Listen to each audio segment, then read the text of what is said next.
Hi,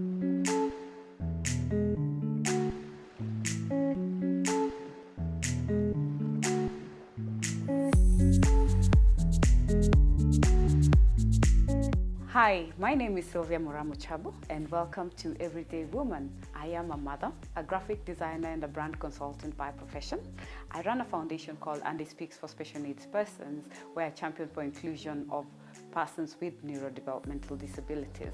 Why I do this, I am a mother of 3, my eldest being 16, and the other 2 of my children are on the spectrum, that is autism spectrum disorder, and that is why I do what I do. I'm a Rotarian, where I serve as the Assistant Rotary Public Image Coordinator. That in short is ARPIC. I cater for Kenya, Eritrea, South Sudan, and those are how many? Those are the countries that I look after for public image under Rotary International. I also serve as a board member in the National Council. I'm a board director at the National Council for Persons with Disability here in Kenya. I was born in Huruma in Nairobi, which is a slum on the east side of the country. And I'm a second born of 4. So I have a brother and 2 sisters. My brother is in the UK, my brother is in the US, my sister is in the UK, and my younger sibling is still here. I went to Salama Primary School when I started. Then I was taken to boarding in class 4 in Chogoria Girls Primary School. From there, I went to Alliance High School. I remember that was a tussle because I was like, I want to go to a Catholic school. You know, when you're growing up, you have all these mixed emotions. But I thank God that I actually went to Alliance. I get to say that statement, right? Now that everyone always says and is up against, oh, we went to Alliance, but it is a fact. And why we are proud of being alumni is because Alliance taught me a lot, how to be independent, the diversity in society, because as a national school back then, we had people coming from all types of backgrounds, culturally, socially, and that integrates you and makes you learn. And then the principles that we were taught while we were there actually mold you to be an all-rounded woman. And I think that is one of the greatest things that I will never forget. And one of the things I remember Mrs. Karanja used to tell us was freedom comes with responsibility. So we were allowed to do so many things, mingling with Alliance High and going for movies, going for socials, you know, those things that a parent would cringe when you hear your teenager is doing. But you know what that did? It molded us to be women who are not scared, who can speak up, who can have a conversation with the gentleman without feeling like, oh my God, you know, those shy. So that gets out. By the time you get to the real world, you know what you're dealing with. You've had to, you know, have conversations and see different viewpoints. From there, I did fine arts. Actually, I'm a talented artist, so I draw. I'm not a fan of painting, but I can paint when forced to. So I've taken art as what I am passionate about and what I focus on. So I didn't go to campus, contrary to what everyone believes. You have to be a doctor, you have to be. So sometimes you have to go off the grain. So we were the first lot. For me, in Alliance, we were given career talks. And as an art student, we had a guest who came and told us where the future of art is going. And that's why I opted to do graphic design and branding. And from there, I fell out, of course, with my dad because he wanted me to go do medicine. And I was like, no, I'm not going to, because it's not what I'm passionate about. So I am a go-getter, and I think that sets me apart also. And with that, I, of course, had to now, he was very strict. If you're not doing what I'm saying, you have to school yourself. So I found myself in the streets of Nairobi hawking.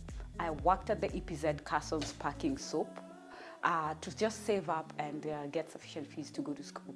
And when I got a bit, my mom, there was the time when there was retrenchment, so she was retrenched. So she gave me her savings to top up. And within 3 months, I got a scholarship, so that saved me. And I think a year and a half into my work is when I decided to get a job to just supplement, because of course the higher you get into college, the more expensive it becomes. And I couldn't, whatever scholarship I had wasn't full, it was partial. So there was of course responsibilities going to everyday, runnings. And from there, I started working at the Olive Marketing and Publishing Company. I started as a secretary. where I scaled up to a graphic designer, to the manager. Then I got poached from there. I worked at TNET as a manager, where it was a printing press. So that's where, with the what working in a small firm did for me was it enabled me to run the boss's diary. It enabled me to learn the basics of how an office is run. And what this later on helped me with is being able to run a business as an entrepreneur, because I had to learn how to do taxes, all the statutory payments that you have to do. And these are the basic essentials of what do you call this, of a business that most of us, when we quit and start doing side hustles, we forget that there is that responsibility of rent and statutory payments.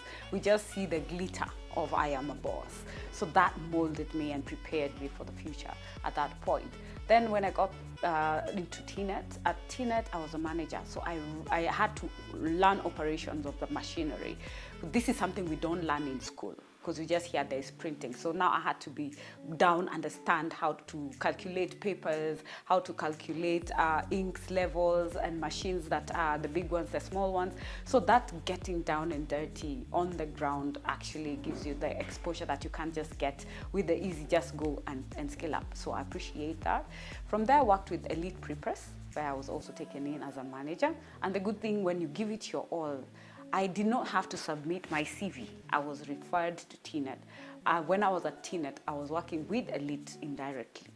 And now I went there on my terms, wait until I'm ready. You know, ethics matter. How you exit, also your workplace matters. So I needed it to be very cordial when I was leaving. Served my term, and I went to Elite, where I was the manager. So I was running the pre-press. So that was a new thing I was also learning. So I was learning marketing. I was in charge of everything: marketing, graphic design, sales, accounts, you know, bookkeeping, and the pre-press. So that also built my confidence, because my boss would actually create connections, then I go seal the deal with him and then make sure the job is done and delivered. And I think I brought in like 500% turnover increase, which made me very proud. And it also made me realize I actually can do this, because most of my clients followed me wherever I went. So I realized there was something about me. So I had to believe in myself, because a part of me was like, because at this time, of course, I'd gotten married. I got married I didn't get to finish my college. I finished later when I was doing evening classes. So I got married in 2006, and work-life balance, of course, had to come, because I got a child immediately after. And at TNET, I was actually working. My hubby is the one who referred me. My ex-husband is the one who referred me to that job. And then now I moved on, of course. And then as I was working at Elite, we had a side gig, but I declared in my office that be aware that I have a side business with my ex at that point. And it was very cordial. I don't like fighting. I don't like contradictions. So I always made sure that the communication was there. At Elite, it got to the point when I gave birth to Andrew, who shortly after started getting convulsions. And now it meant that I had to spend more time in hospitals, because there was so many complications after his birth. And that's when now I had to quit my job at Elite and now start running a side business. It was not the easiest thing, to say the least, because there was fear. I was so afraid, especially when you've run a business and you see all the payments that have to be done. So that's the point where you need to really believe in your talent, your relationship, your social capital. So that's what I was holding on to. The people who've entrusted me with work all this time. But the one thing I did, if it was clients from my former employer, I'd categorically say, please talk to him before you come to me. And I think that earned me my respect in that space. And I've had long-term relationships to date with clients. We're talking about over 18 years of serving clientele. And that's when I started Tech Hub Services, which rebranded to Tech Hub Holdings. And over time, juggling between being a mother of a special needs child. And I remember the day I was told that my child had special needs is the same day I was told, the next day, I think, or 2 days later, I was told that I was pregnant with my last born. So yeah, that really threw me off. I was not ready for that, because I see it's a new business. So it was like having 3 children at a go. And of course, that also brings tension in marriage at that point. And there was a lot going, and I had to make a decision. So 6 years after the marriage, I decided to just let it go, because you have to choose your battles. I believe sometimes you have to choose yourself. I opted to choose me and my children at that point. So I, of course, filed for divorce, and it was granted within a very short time because it was very clear. And it was raising my own kids, because when I walked out, my child was 3 weeks old. I had given birth to him through CS. I had had an appendectomy 2 weeks after my delivery. So I was not in that state of mind.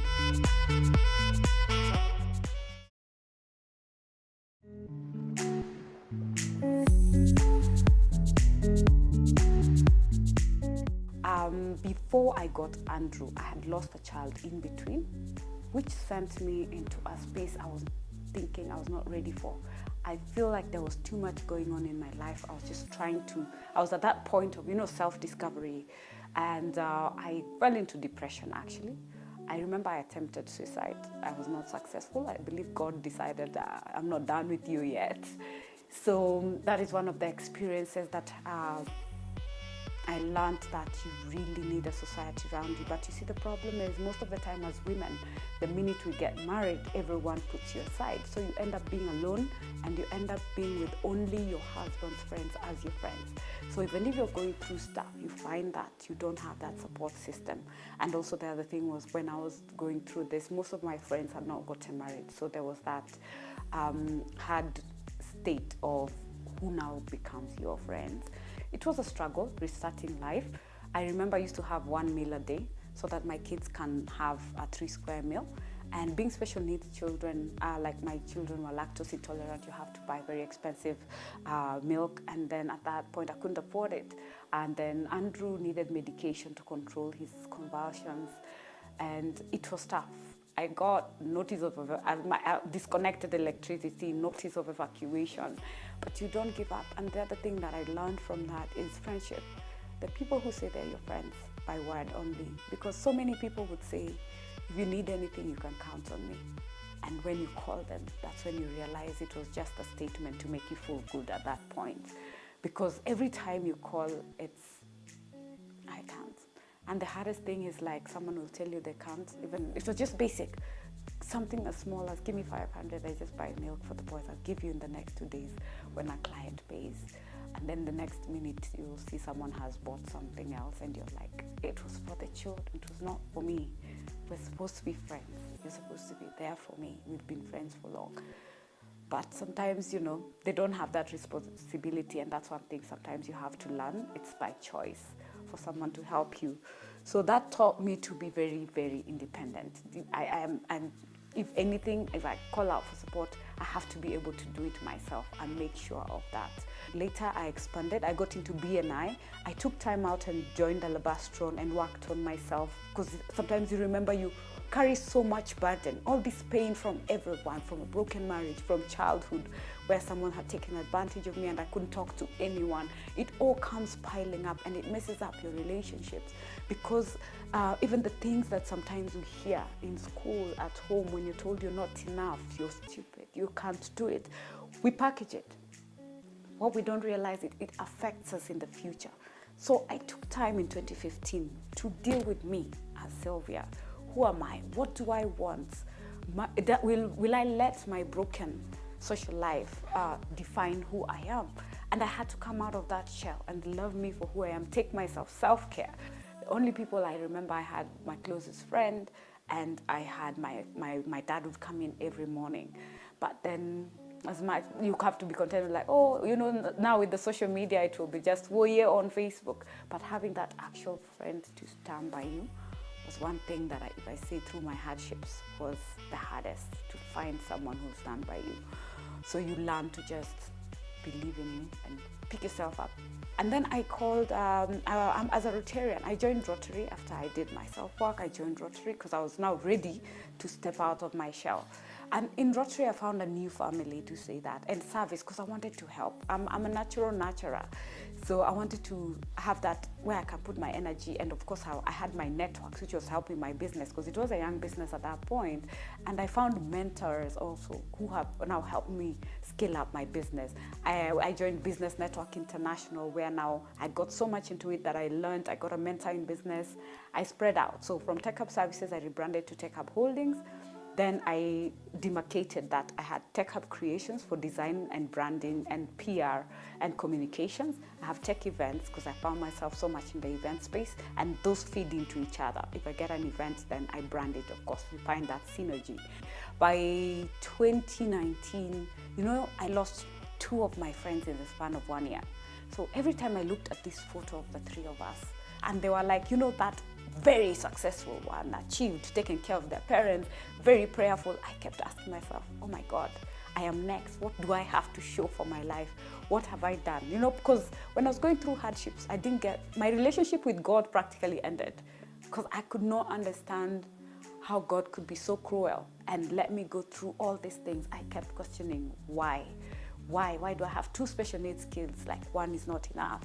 And I got my answer. One day I decided to go to Consolata just for the sake of the kids to grow in that space. And this lady walks up to me and tells me, God says he loves you. And I'm like, do these things really happen? Like, you're kidding. I went to tell my mom, I was like, can you imagine this woman walks up to me and tells me this? She's like, God talks to us in different ways. Then now I really now focused on that.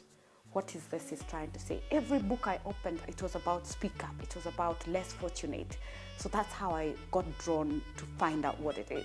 So one day after deep prayer, there was this Psalms 31, 8 and 9.